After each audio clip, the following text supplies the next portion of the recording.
자식이 없으니라. 아멘. 오늘도 말씀과 기도로 화요일 하루를 시작하는 우리 모든 성도들 가운데 하나님의 놀라운 은혜가 언제나 함께하여 주시기를 주님의 이름으로 간절히 축원드립니다. 오늘 통독할 말씀은 사무엘하 6장과 7장 그리고 시편 42편과 43편입니다. 먼저 사무엘하 6장은 언약궤 다윗성 안치에 대한 내용입니다.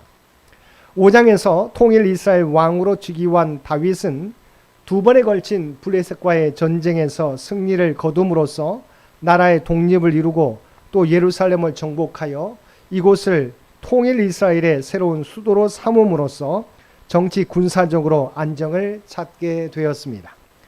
상황이 여기에 이르자 다윗은 엘리 제사장 당시 아벡 전투에서 블레셋에게 빼앗겼다가 반환되어 바알레 유다 곧 기럇 여아림의 아비나답의 집에 약 70년이나 방치되어 있던 언약궤를 예루살렘으로 운반하여 다윗성에 안치할 계획을 갖게 됩니다. 이렇게 다윗이 언약궤를 예루살렘으로 옮겨올 계획을 품은 것은 비록 이스라엘이 통일을 이루었다고는 하나 내부적으로는 남과 북이 여전히 하나 되지 못했고 그것을 여호와 신앙으로 극복하고 또 백성들의 혼란했던 신앙 문제를 해결하는 동시에 신본주의적 다윗 왕국의 통치 이념을 보다 공고히 하기 위함이었습니다. 그리고 그가 언약궤를 실로나 길갈 혹은 종교적 유서가 깊은 다른 장소를 택하여 옮기지 아니하고 굳이 왕성인 다윗성으로 옮긴 것은 이를 잘 반영해 줍니다. 그런데 언약궤의 운반은 단번에 이루어지지 못하고 한 번의 실패를 겪은 후에야 비로소 예루살렘에 안치될 수 있었습니다. 1절에서 11절까지의 말씀에서는 1차 언약궤 운반의 실패에 대하여 다루고 있습니다. 먼저 1절과 2절은 다윗이 하나님의 언약궤를 메오기 위하여 3만의 군사를 선발하여 바알레 유다 곧 기럇 여아림으로 간 사실을 보도하고 있습니다. 이어 3절에서 5절은 언약궤를 새 수레에 싣고 아비나답의 집에서 나와 운반하는 광경을 보도하고 있습니다. 6절에서 11절은 언약궤의 운반이 우사의 죽음이라는 결과를 낳고 실패로 돌아간 사실을 보도하고 있습니다. 율법에 의하면 언약궤는 반드시 레위인 중 고앗 자손이 어깨에 메고 운반해야만 했습니다. 그런데 다윗은 언약궤를 새 수레에 실어서 운반하고자 했던 것입니다. 그가 이렇게 언약궤를 수레에 옮기려고 한 것은 종교적으로 혼란했던 당시의 상황에서 언약궤 운반에 관한 율법을 몰랐기 때문일 것입니다. 아마도 그는 과거 블레셋 사람들이 언약궤를 반환할 때의 상황을 기억하였거나 당시 물건을 옮길 때 보편적인 방법대로 수레를 사용하여 언약궤를 운반하고자 하였을 것입니다. 물론 그가 새 수레를 사용한 것은 그의 하나님께 대한 열심을 잘 보여줍니다. 그러나 하나님께 대한 다윗의 열심이 아무리 컸다고 해도 그는 명백히 잘못을 범한 것이었습니다. 결국 그릇된 방법에 의한 다윗의 언약궤 운반 시도는 언약궤 운반 책임자였던 우사의 죽음을 초래한 채 실패로 돌아갈 수밖에 없었으며 다윗 자신도 두려움에 사로잡혀 석 달씩이나 언약궤를 운반할 마음을 가질 수 없게 되었습니다. 12절 이하의 말씀에서는 다윗의 언약궤 운반 성공 및 다윗성 안치와 다윗의 춤으로 인한 미갈과의 언쟁에 대하여 보도하고 있습니다.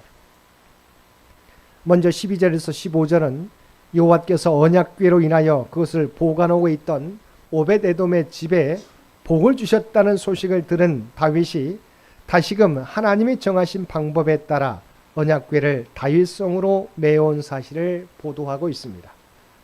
이어 16절은 여호와의 언약궤가 다윗성으로 들어올 때 다윗이 그 앞에서 춤추는 것을 본 미갈이 다윗을 업신여겼음을 보도하고 있습니다. 다음으로 17절에서 19절은 다윗이 언약궤를 미리 예비한 자리에 안치하고 제사를 드린 후에 백성들을 축복한 사실을 보도하고 있습니다. 끝으로 20절에서 23절은 다윗이 언약궤 앞에서 춤을 춘 사실과 관련하여 다윗과 미갈이 논쟁을 벌이고 그로 말미암아 미갈이 다윗의 미움을 받아 평생 아이를 낳지 못하였음을 보도하고 있습니다. 앞에서 살펴본 것처럼 다윗의 1차 언약궤 운반 시도는 그 좋은 의도와 다윗의 하나님께 대한 열심에도 불구하고 그릇된 운반 방법을 사용한 까닭에 우사의 죽음만 초래하고 실패로 그치고 말았습니다. 또 그로 말미암아 다윗은 3개월간이나 감히 언약궤를 다시 운반하려는 생각조차 할 수 없었습니다.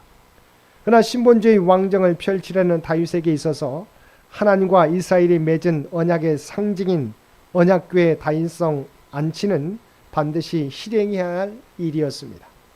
그래서 다윗은 언약궤를 보관하고 있던 오벳 에돔의 집에 하나님께서 복을 내리셨다는 소식을 듣고 3개월 만에 다시금 언약궤 운반을 시도했습니다. 근데 이때 언약궤 운반 방법은 1차 시도 때와는 달랐습니다. 즉 다윗은 율법이 규정하고 있는 언약궤 운반 방법을 충실히 준행하여 언약궤를 운반한 것입니다. 1차 언약궤 운반의 실패의 원인을 언약궤를 운반하려는 자신의 계획이 하나님의 뜻에 맞지 않았기 때문이라고 막연히 생각하며 두려움에 사로잡혔던 다윗은 아마도 3개월의 기간 동안 율법을 연구하고 또 종교 지도자들의 자문을 얻어서 그 1차 언약궤 운반 시도의 실패의 원인이 그 운반 방법에 있었음을 깨달았던 것 같습니다. 여기에 보면 다윗은 언약궤를 맨 사람들이 6걸음을 행하자 숫송아지 7마리와 순양 7마리로 하나님께 제사를 드리고 배 에봇을 입고 언약궤가 진행하는 앞에서 언약궤가 다윗성에 이를 때까지 힘껏 춤을 추었습니다.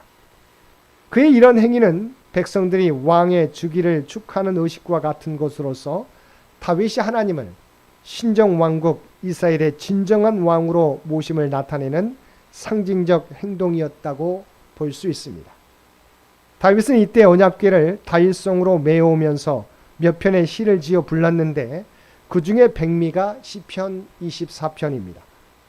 여기에는 여호와를 이스라엘의 진정한 왕으로 모시는 다윗의 마음이 잘 나타나 있습니다.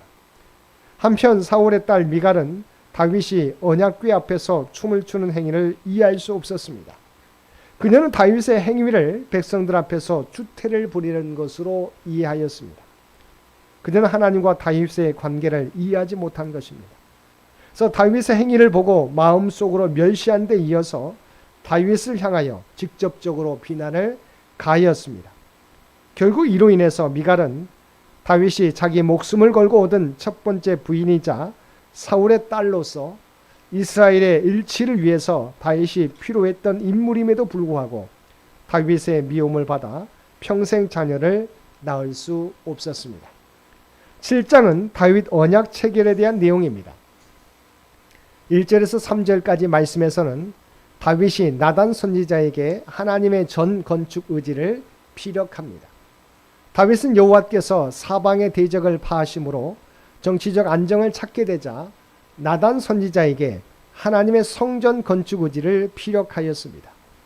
신앙적 열심이 누구보다도 특출했던 다윗은 평화의 시기가 도래해서 궁에 평안이 거하게 되자 하나님의 궤가 초란 장막에 거하고 있음에 눈을 돌리게 되었습니다.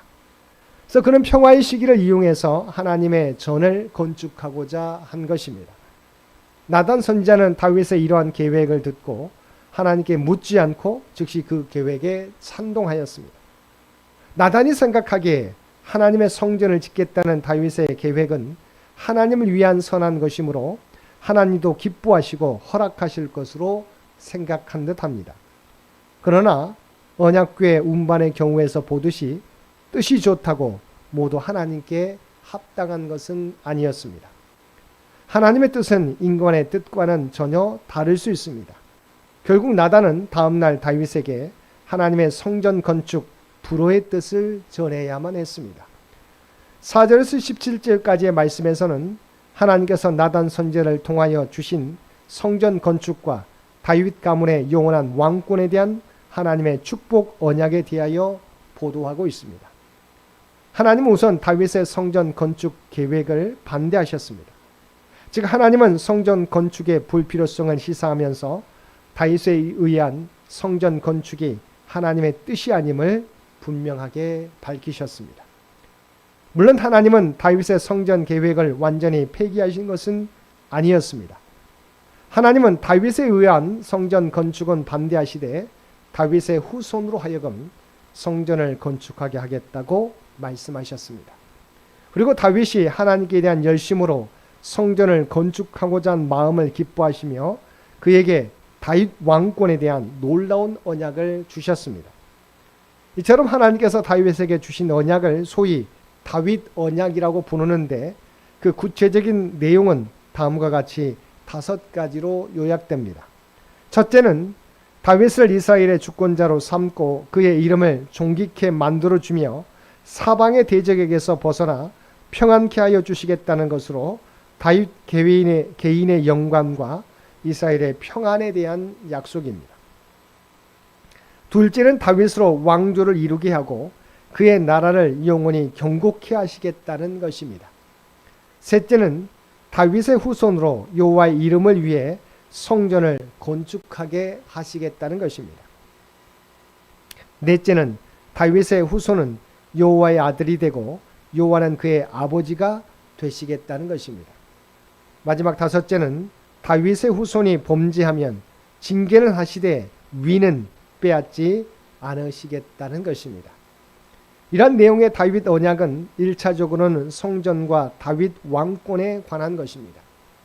그러나 이는 궁극적으로는 다윗의 후손으로 오셔서 전 인류의 구속주가 되심으로써 택한 백성의 영원한 왕이 되실 메시아 예수의 왕권과 왕국 건설을 포괄적으로 담고 있는 예언적 언약이라는 점에서 구속사적으로 매우 중요한 언약입니다. 18절 이하의 말씀에서는 다윗 언약을 주신 하나님께 대한 다윗의 감사 기도 내용을 담고 있습니다. 18절에서 21절에서는 다윗 자신에게 베풀어 주신 은혜에 대하여 감사하고 있습니다. 이어 22절에서 24절에서는 이스라엘에게 베풀어 주신 은혜에 대하여 감사하고 있습니다. 마지막 25절에서 29절에서는 다윗 자신과 자신의 후손에게 주신 하나님의 언약을 하나님께서 반드시 이루어 주시기를 간구하고 있습니다. 사랑하는 성도 여러분, 하나님은 다윗이 당신의 전을 건축할 마음을 가진 것을 너무도 기뻐하셔서 그에게 다윗 언약이라는 놀라운 약속을 주셨습니다.